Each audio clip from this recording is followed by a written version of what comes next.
రాష్ట్రంలో red book పరిపాలన జరుగుతుంది. అక్రమ అరెస్టులు జరుగుతున్నాయి. లిక్కర్ కుంభకోణం పేరుతోటి తప్పుడు కేసులు బనాయిస్తున్నారు. అదేవిధంగా నకిలీ మద్యం కొత్తగా తెర మీదకి తీసుకొచ్చి నకిలీ మద్యం పేరుతోటి అరెస్టులు చేయడానికి మా నాయకులను అరెస్ట్ చేయడానికి చూస్తున్నారు. పవిత్రమైన తిరుమల తిరుపతి దేవస్థానంలో కల్తీ ఏదైతే లడ్డూ తయారీలో కల్తీ నెయ్యి వాడారనేది స్వయంగా చంద్రబాబు నాయుడు ముఖ్యమంత్రిగా సిట్టు వేయక ముందే ఆయన అందులో పందికొవ్వు ఉందని చెప్పడం, ఇవన్నీ కూడా మా ప్రభుత్వాన్ని కించపరచడానికి, మా నాయకులను అరెస్ట్ చేయడానికి దానికి తగ్గట్టుగా ప్లాన్ చేసుకుని ఈ సీట్లన్నీ అనేది వైఎస్ఆర్సీపీ విమర్శిస్తుంది. మీరేమంటారు మేడం? ఒకటి నకిలీ మద్యం, 2 లిక్కర్ స్కామ్ అని చెప్తున్నారు, 3వది తిరుమల తిరుపతి దేవస్థానంలో కల్తీ నెయ్యి. మాకు కనిపించింది, మేము చూసింది, ప్రజలు ఫీల్ అవుతున్నది మేము అప్పుడు చెప్పామండి. దాన్ని మీరు ప్రూవ్ చేసుకోలేకపోయారు కదా. కాదు, నిజంగా కనుక వాళ్ళకి చిత్తశుద్ధి ఉంటే, నిజంగా కనుక వాళ్ళు మేము అది చేయలేదు, మేము క్లియర్గా ఉన్నాం, ఇందులో నకిలీ కొవ్వు లేదు, అందులో ఇది నకిలీ మద్యం కాదు, అవన్నీ కనుక వాళ్ళు నిజంగా ఆ లైన్లో వాళ్ళు ఉంటే వై కుడెంట్ దే ప్రూవ్? చెప్పండి. ఏం వితౌట్ ఏమీ ఆధారాలు లేకుండానే మేము విమర్శలు చేశామనుకుంటున్నారా? అంటే భక్తుల మనోభావాలతోటి కూటమి ప్రభుత్వం ఆడుకుంటుంది. చంద్రబాబు నాయుడు గారు భక్తుల మనోభావాలను కించపరిచే విధంగా మాట్లాడారనేది గతంలో టీడీ చైర్మన్గా చేసిన సుబ్బారెడ్డి గారు కూడా వ్యాఖ్యానించారు.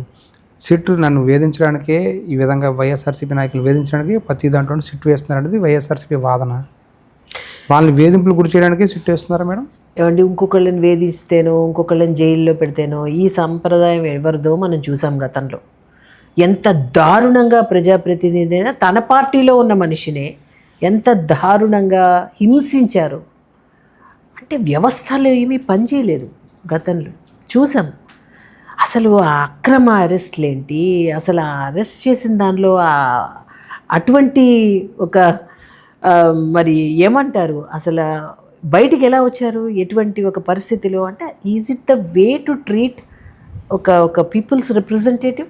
ఇప్పుడు జరుగుతున్న విషయాలు మీడియాలోను సోషల్ మీడియాలోను క్లియర్గా ఓపెన్గా బయటకు తెలుస్తున్నప్పుడు నేను మాత్రమే కరెక్ట్ మాట్లాడాను, మీరందరూ తప్పు మాట్లాడారు అని ఎలా చెప్తారు? అంటే తిరుమల తిరుపతి దేవస్థానంలో కల్తీ జరిగినట్టేనా మేడం? జరిగింది కాబట్టే అక్కడ కొన్ని ప్రూఫ్స్తో చూపించాము. మీరు కాదు అంటున్నారు. ఎప్పుడూ కూడా భగవంతుడి విషయంలో తప్పు మాట్లాడకూడదు, తప్పు జరగకూడదు, తప్పు చేయకూడదు.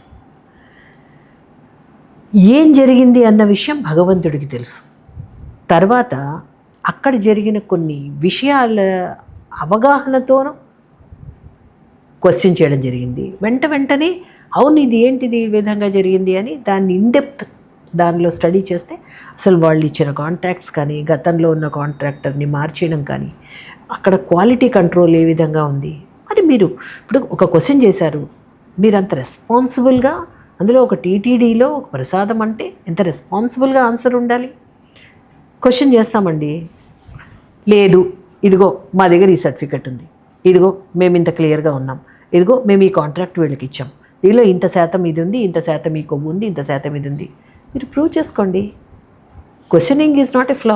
నేను అదే చెప్తున్నా మొదటి నుంచి. రాష్ట్ర ప్రభుత్వం ఏర్పాటు చేసిన సిట్ మీద నమ్మకం లేకే మేము సుప్రీంకోర్టులో పిటిషన్ వేసాము. సుప్రీంకోర్టు ఆర్డర్స్ ప్రకారంగా ఇప్పుడు సిబిఐ కేసు, సిబిఐ ఆధ్వర్యంలో సిట్ నడుస్తుంది అనేది వైఎస్ఆర్సీపీ. ఇప్పుడు అందులో కూడా కొన్ని ఆ సిట్ నుంచి బయటికి రాకపోయినా కొన్ని లీక్లు అయితే వస్తున్నాయి. కల్తీ నెయ్యి అయితే వాడారు, నెయ్యి వాడిన దాంట్లో కొంత కల్తీ జరిగింది అనేది దాన్ని వైఎస్ఆర్సీపీ అయితే కొట్టుపడేస్తుంది. ఎక్కడ కల్తీ జరగలేదు, మేము విచారణలో అన్ని క్లారిటీగా ఉన్నాము, చిన్నప్పనికి ఈ కల్తీకి నాకు సంబంధం లేదనేది వైవి సుబ్బారెడ్డి గారు కూడా స్టేట్మెంట్ ఇచ్చారు. ఆయన పిఏ నా దగ్గర ఎప్పుడో మానేశారు ఆయన అనేది కూడా. ఏంటి మేడం ఈ వ్యవహారం అంతా చూస్తే ఏమనిపిస్తుంది? అసలు ఏమనిపించడం, మనం ఏది పడితే అది అనుకోలేమండి. జరుగుతున్న విషయాలు ఒక దర్యాప్తు సంస్థనే తీసేయాలి బయటికి. ఇదేంటంటే ఎలా పడితే ఎలా అనుకోలే విషయం కూడా కాదు ఇది. సో ఒక దర్యాప్తు వేశారు అంటే దానికి ఒక లెజిటిమేట్ ఆన్సర్ రావాలి, అప్పుడే మనం దాని గురించి మాట్లాడగలం. గతంలో విశాఖ ప్రాంతంలో భూ కుంభకోణాలు ఎక్కువ జరిగాయి 14-19 మధ్యలో అని చెప్పి అప్పట్లో 2 మంత్రుల మధ్య గొడవ రావడం, ఆ సమయంలో తెలుగుదేశం పార్టీ సిట్ వేయడం జరిగింది ఇక్కడ. ఆ తర్వాత వైఎస్ఆర్సీపీ అధికారంలోకి వచ్చిన తర్వాత విశాఖ భూ కుంభకోణాల మీదే ఇంకో సిట్ వేశారు. ఆ 2 సీట్లు కూడా ఇప్పుడు బయటికి రాలేదు. విశాఖలో భూ కుంభకోణాలు ఎక్కువ, దాదాపు ఒక దశాబ్ద కాలంగా ఎక్కువ జరిగాయి అనేది ఆరోపణ. ఇప్పుడు కూడా ఎందుకు మేడం కూటమి పరిపాలనలో ఆ సీట్లు బయటకు తీసుకురావట్లేదు? ఎందుకు అసలు ఇక్కడ భూ కుంభకోణాలు జరిగాయా లేదా, ఇక్కడ ప్రజలు సేఫ్టీగా ఉన్నారా లేదా, ఉండబోతున్నారా లేదా అనేది ఎందుకు క్లారిటీ లేకపోతుంది కూటమి ప్రభుత్వం? కూటమి ప్రభుత్వం అప్పుడు ఒక సిట్ వేశారు, దాన్ని విమర్శించి ఇప్పుడు వైసీపీ వచ్చింది. మరి వైసీపీ ఉన్న 5 సంవత్సరాల్లో కూడా సిట్ వేశారు. మరి ఆ సిట్ ఏమైనా బహిర్గతం చేశారా? విమర్శించిన గొంతే ఎందుకు చేయలేకపోయింది మీకు ఇచ్చిన 5 సంవత్సరాల్లో? మళ్ళీ ఇప్పుడు వచ్చాము, మా టైం వచ్చింది, చూద్దాం నెక్స్ట్ ఏం జరుగుతుందో. ఇప్పుడు ఏదైతే విమర్శించారో సిట్ బహిర్గతం చేయలేదు అని అన్నారు, ఓకే కరెక్టే. మరి మీరేం చేశారు 5 సంవత్సరాల్లో?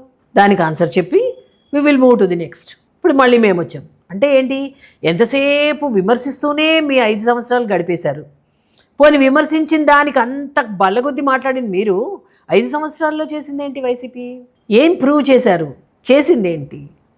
సో విమర్శలకే వాళ్ళు పరిమితం అయిపోయారు, విచ్ ఈజ్ నాట్ కరెక్ట్. మద్యం స్కామ్లో మనం చూస్తే కనుక మొన్నటి వరకు మిథున్ రెడ్డి గారిని అరెస్ట్ చేయడం వరకు వెళ్ళింది. నెక్స్ట్ ఎవరు అంటే ఏం చెప్తారు మేడం? అవన్నీ మనం this is not an astrology. రేపు పొద్దున ఏది అన్నది అది వాళ్ళదో అది ఎవరైతే ప్రశ్నించాలో వారినే తీసుకుంటారండి. ఇప్పుడు ఇందులో క్లియర్గా కూటమి ప్రభుత్వం వచ్చిన ఫస్ట్ డే చెప్పారండి, కక్ష సాధింపు చర్యలతో ఎవరిని అరెస్టులు ఉండవు, కానీ తప్పు జరిగితే మాత్రం క్షమించము. సో టు బి అండర్లైన్డ్, ఎక్కడ తప్పు జరిగిందో ఎవరిని ప్రశ్నించాలో వాళ్ళని అరెస్ట్ చేసి ప్రశ్నించడం అయితే ఖచ్చితంగా జరుగుతుంది. కానీ కక్ష సాధింపు చర్యగా మిమ్మల్ని అరెస్ట్ చేశాం కాబట్టి మీరు 3 చేశారు కాబట్టి మేము 6 చేస్తాము